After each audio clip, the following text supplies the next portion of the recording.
Y una formación en que a los oficiales se les cultivaban sus ambiciones políticas y su destino providencial de conquistar el mando supremo. Se convirtió en un dictador que gobernó a través del fraude y la represión y dominó durante una década.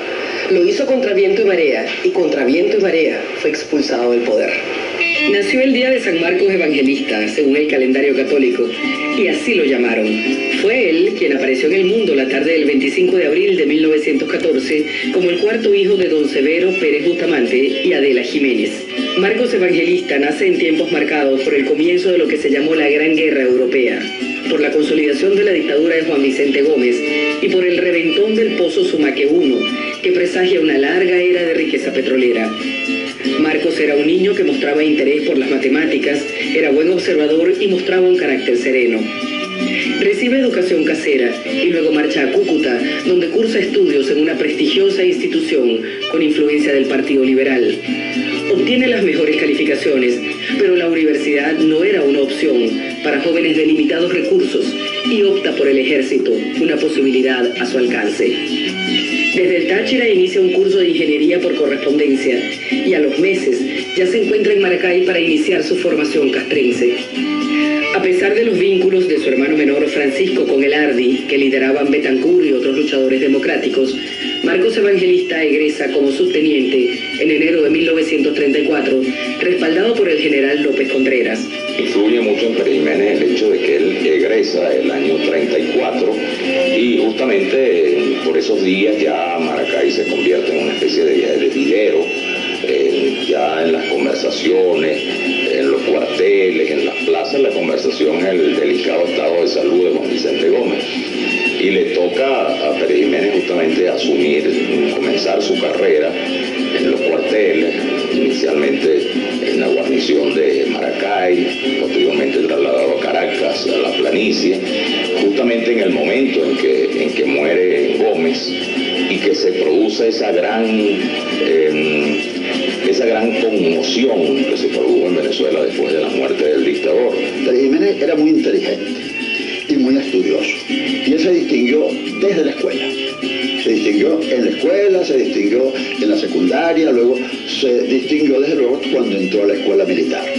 Fue un militar que siempre sacó 20 en línea, que siempre estaba de primero, porque era muy estudioso. Fue un hombre brillante. Pérez Jiménez sacaba 20 en todas las materias, nunca ha sido superado, ¿no? Nunca ha habido un militar que se haya graduado con todas las materias en 20, como le hizo Pérez Jiménez. Era un muchacho brillante, de manera que él se gradúa con notas de honor e inmediatamente el ejército de López Contreras lo incorpora, lo traen para Caracas como profesor de la escuela militar y es seleccionado para un programa que tenía López Contreras de mejoramiento y modernización del ejército. Es enviado a Perú para seguir cursos y en 1941, ya capitán, se va a la exclusiva escuela de Chorrillos en Lima, de donde egresa 2 años después con notas sobresalientes. Traía consigo las armas necesarias para actuar en la política beligerante y así lo haría. Cuando Pérez Jiménez llega a Venezuela rechaza la idea, que corría como un rumor durante el gobierno de Medina, de convertir a las Fuerzas Armadas en una especie de milicia nacional. Le parecía una manifestación del grado de atraso en que estaba el país. Cuando regresa a Venezuela, ya desde el año 1943, ya por supuesto gobierna Medina Angarita, la situación del país ha cambiado, estamos en Segunda Guerra Mundial, y Pérez Jiménez trae de su experiencia en Chorrillos una visión distinta de lo que debe ser las Fuerzas Armadas en aquel momento, muy influida por los debates y los planteamientos en relación a la geopolítica, en relación al papel de los ejércitos, y Pérez Jiménez, nutrido de eso, llega a Venezuela y constata que en las Fuerzas Armadas algunos cambios, algunos avances que se habían producido en la vida civil no se daban en las Fuerzas Armadas, seguían siendo unas Fuerzas Armadas vinculadas casi umbilicalmente con las Fuerzas Armadas gomecistas. Los cuarteles conspiraban, López Contreras aspiraba, Acción Democrática era el partido opositor y Medina buscaba sucesor. Es el momento en que traen a Diógenes Escalante del exterior para intentar un candidato que aglutine.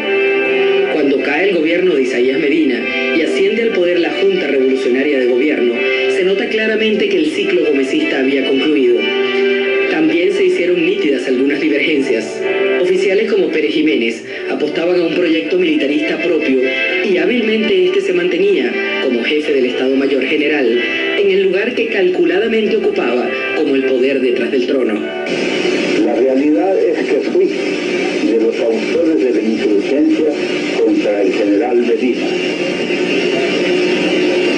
Buscábamos en primer lugar reivindicaciones de tipo institucional para la institución castreña y luego el borrar los vestigios que persistían de la época del gobierno del general Gómez, los cuales habían pasado a través del gobierno del general López Contreras hasta el gobierno del general Medina.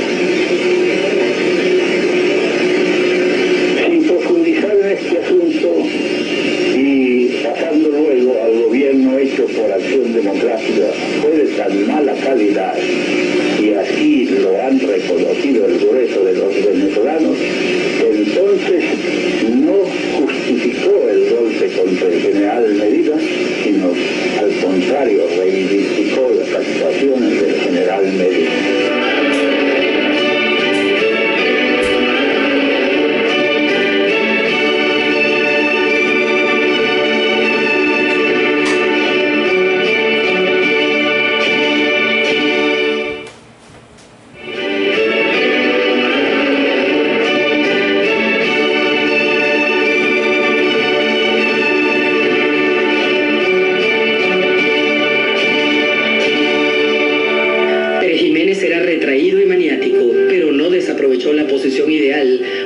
El sueño de una nueva hegemonía militar que lo atormentaba desde sus años de cadete.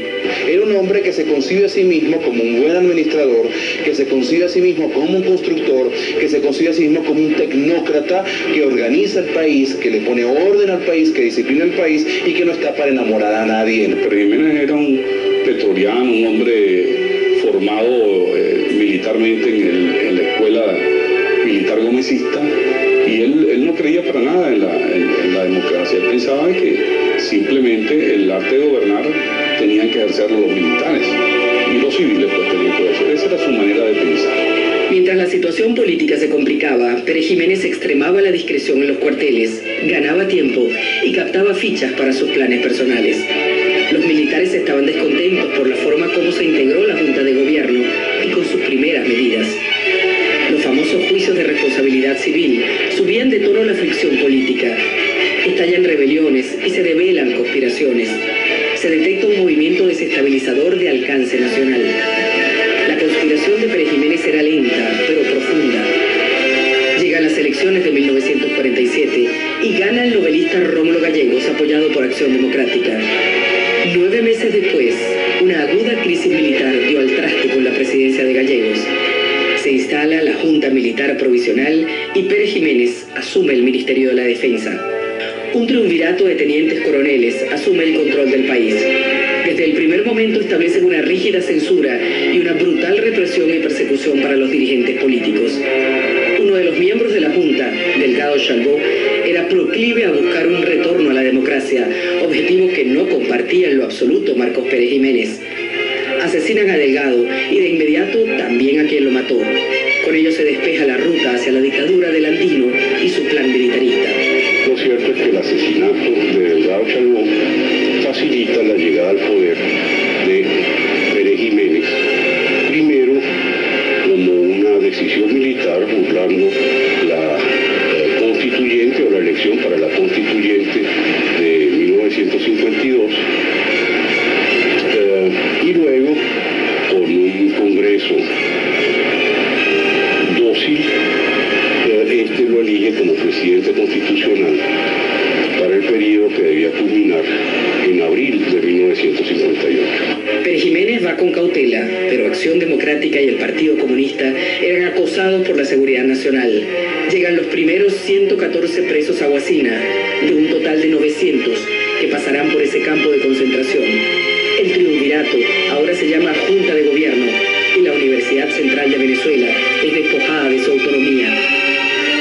El rescate del líder adeco Alberto Carnevali de un puesto hospitalario por un comando de la Resistencia marca un importante cambio en la seguridad nacional.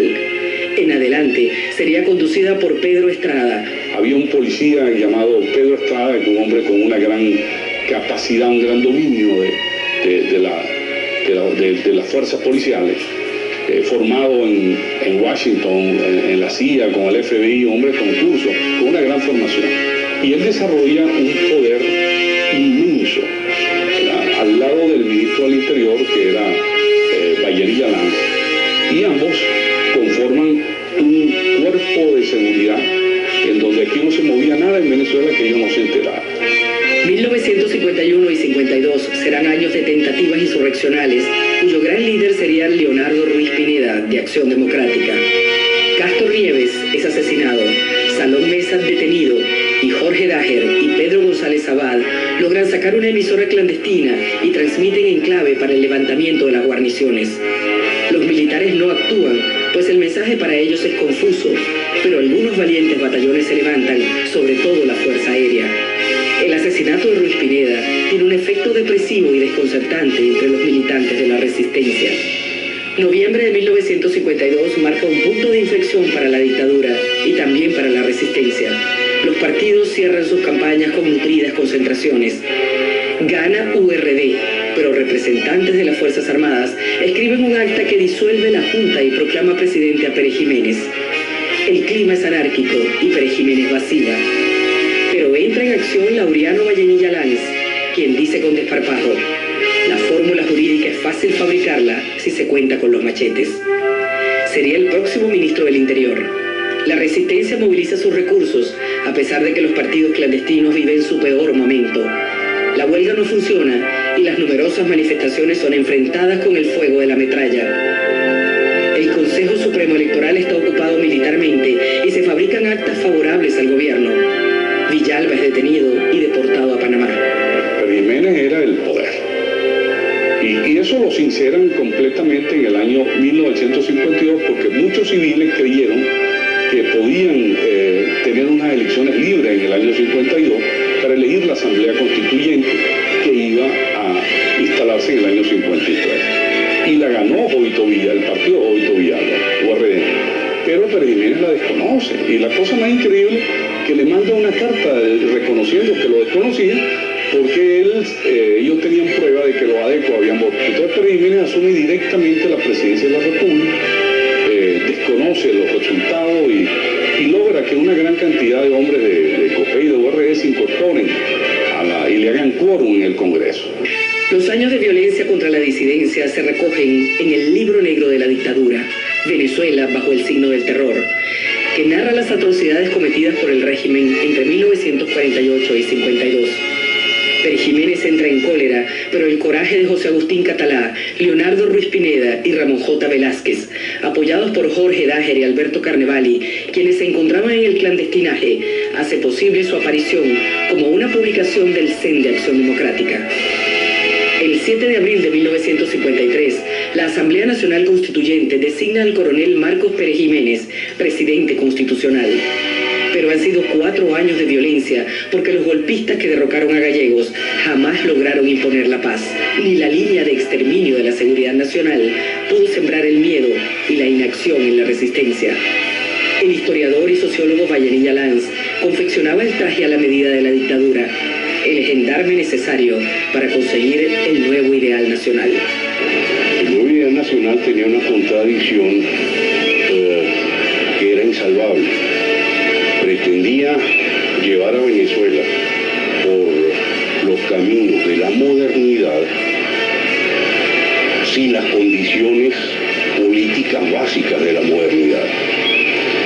Y por supuesto, una situación de ese tipo, tarde o temprano, hace explosión, y el personalismo que expresa Pérez Jiménez, que se manifiesta en el plebiscito anticonstitucional de 1957, pues anunciaba ya una situación de cambio.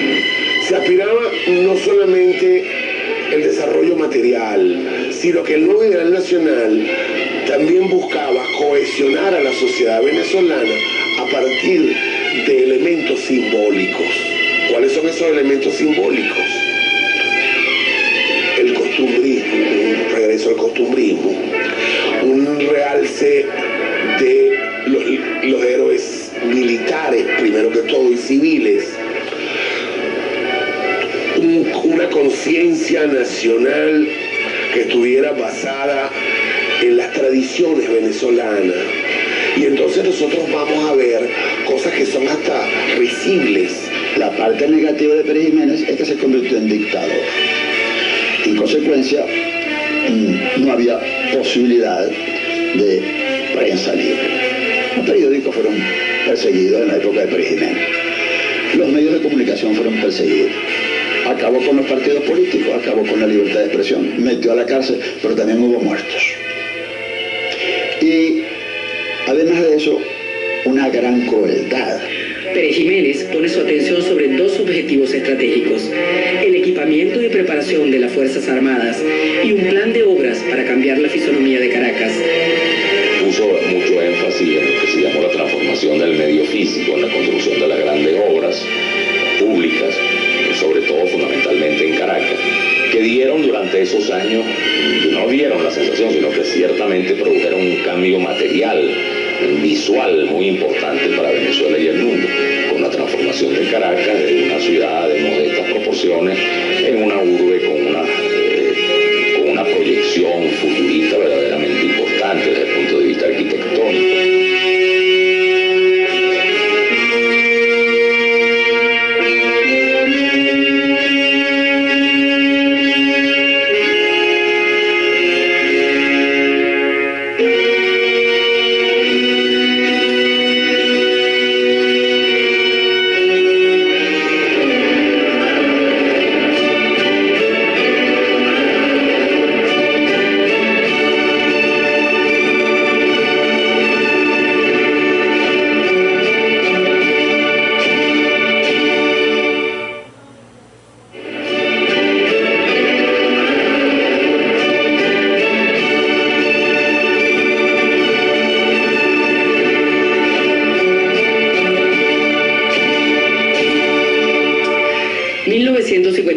Comienza con un panorama alentador para la dictadura. Había una sensación de prosperidad y anunciaban ambiciosos planes de expansión industrial. Sin embargo, el tema de la sucesión presidencial gravitaba como una incógnita a resolver. La actividad de Betancur en el exilio era intensa. El Partido Comunista era conducido en Venezuela por Pompeyo Márquez, quien burlaba a la dictadura con el apodo de Santos Yorme. Todos impulsaban una línea unitaria. El 10 de mayo, el arzobispo de Caracas, Monseñor Rafael Arias Blanco, lee su pastoral, la cual resultó un demoledor ataque a la dictadura, y echaban por tierra la retórica del régimen que exaltaba los mágicos logros del nuevo ideal nacional. Esa pastoral desata una onda expansiva que culmina en la creación de la Junta Patriótica a mediados de junio. No es la revolución, sino en una evolución armónica donde está la salvación y la justicia. La violencia nunca ha hecho más que derribar en vez de levantar, encender las pasiones en vez de calmarlas, acumular odios y ruinas en vez de hermanar a los combatientes, y ha lanzado a los hombres y a los partidos a la dura necesidad de reconstruir lentamente, tras dolorosas pruebas, sobre la ruina y la discordia. Solo una evolución progresiva y prudente, valiente y acomodada a la naturaleza, iluminada y guiada por las santas normas cristianas de la justicia y la equidad. Se fija el 15 de diciembre para las elecciones presidenciales. Pérez Jiménez no las tenía todas consigo esta vez. Los militares no parecían estar dispuestos a convalidar cualquier cosa. La iglesia activada, los gremios reverberantes, los estudiantes en ebullición y un cambio notable en la percepción del régimen desde el exterior configuraban un peligroso escenario para Pérez Jiménez.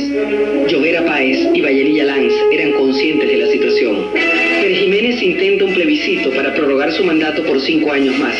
Sacan una fórmula fuera de contexto de la Constitución, que es un plebiscito. Esa figura no existía. había que llamar elecciones. Y en el plebiscito del año 57, bueno, se convoca. Pero ya desde mayo la iglesia con la pastoral de Arias Blanco, la organización de los gremios, la organización de la Junta Patriótica, es decir, un proceso de organización avanzado, el deterioro en las Fuerzas Armadas, la conspiración en distintos escenarios, hacen que cuando se vaya a elecciones, el régimen aparece con una votación de 2 millones de sí, era una tarjeta sí o no. Claro, presión a los empleados públicos, presión a todo aquel que pudiera votar. Se convoca una huelga universitaria para el 21 de noviembre con un planteamiento opositor, el cual, simplificado, cobraba mayor eficacia: salir de Pérez Jiménez. Esa huelga enciende la chispa de la rebeldía y la Junta Patriótica se convierte en factor protagónico de la resistencia contra Pérez Jiménez. La agitación contagia al mundo militar. Nadie imaginó la tormenta que se avecinaba. Sus íntimos comentaban que el general Pérez ya no era el mismo. Tal vez su olfato le hacía intuir malos tiempos. En la calle se condensaba un clima tenso. Se multiplicaban los rumores. Los volantes de la Junta Patriótica aparecían en los lugares menos pensados. Se habla de paro general para los primeros días de diciembre, pero se difiere. Se concreta el enlace entre la Junta Patriótica y el Comité Cívico-Militar. Los estudiantes se concentran en las iglesias y del seno de la catedral brota un grito sonoro: ¡abajo la dictadura! La Seguridad Nacional refuerza allanamientos y detenciones. Llega el día de la consulta y la mascarada resulta inocultable. Hay fuerte abstención y los organismos públicos sacan camiones para transportar votantes. Los empleados públicos estaban obligados a llevar la tarjeta roja como prueba de haber votado a favor de la reelección. Proclaman a Pérez Jiménez como presidente constitucional.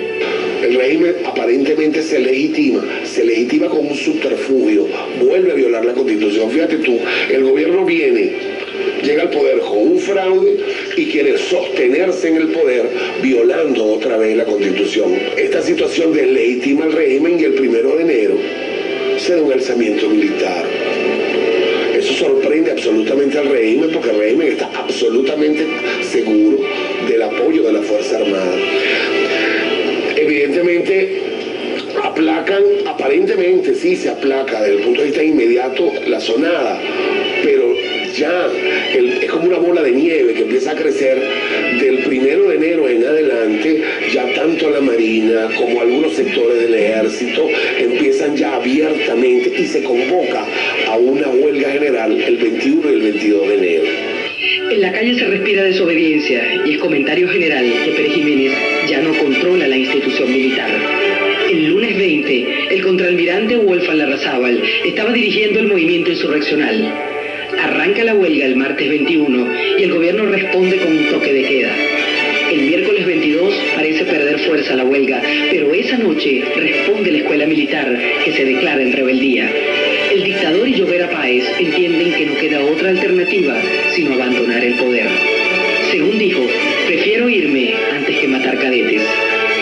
En la madrugada del 23, la vaca sagrada surca el cielo de Caracas llevando a Pérez Jiménez, quien huye rumbo a Santo Domingo.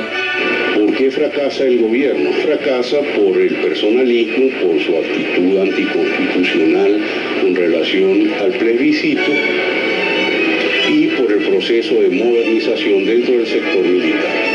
Durante un tiempo vivió con grandes comodidades en Miami, pero fue extraditado a Venezuela por las graves acusaciones que pesaban en su contra. Pérez Jiménez acusaba al Departamento de Estado de estar detrás de su condena. Durante su prisión fundó el partido Cruzada Cívica Nacionalista, que llegó a figurar con buenos resultados electorales. Finalmente Pérez Jiménez regresa al país después, pero de manera muy fugaz, incursión en la política. El año 68 su partido, el partido que fundó, la Cruzada Cívica Nacionalista, tiene una votación importante en Caracas. Él no puede ser candidato presidencial en las elecciones posteriores, en las elecciones de 1973, porque hay la primera enmienda, la enmienda número 1 de la Constitución del 61, se aprueba una enmienda que se lo prohíbe. Es interesante lo que ocurre 10 años de la caída de su régimen. Él gana en Caracas, o si no gana, estar bastante cerca de haber ganado en Caracas. Es electo senador. Si no fuera por la primera enmienda que se le hace a la Constitución de 61, hubiese tenido una curul en el Congreso. Esos 400.000 votos que saca Pérez Jiménez en el 68 lo convierten en el primer gran fenómeno político de la modernidad política venezolana. Finalmente se le condenó a 4 años, 1 mes y 15 días de cárcel en un accidentado juicio que concluyó el 1 de agosto de 1968. Pero dado que ya había cumplido más de su tiempo, se le puso en libertad. El mismo día, el dictador voló a España, donde vivió en medio de lujos y sin sobresaltos, visitado por periodistas, políticos y amigos, hasta su muerte el 20 de septiembre del 2001. Tenía 87 años. Vivió sus 2 últimos años en estado vegetativo debido a una penosa enfermedad. Pérez Jiménez llegó a ser electo al Congreso Nacional, pero su incorporación resultaba peligrosa para él, pues debía regresar a Venezuela, a su país, que según declaró en una oportunidad, no le hacía ninguna falta. Marcos Pérez Jiménez fue proclamado por el presidente Eisenhower como el gobernante ideal para América Latina. Pero Venezuela tenía otra idea. Estados Unidos cerró los ojos ante los atropellos a la democracia y los derechos humanos a cambio de apoyos en la disputa con Rusia durante la Guerra Fría. Aún hoy resulta difícil abordar su figura con frialdad.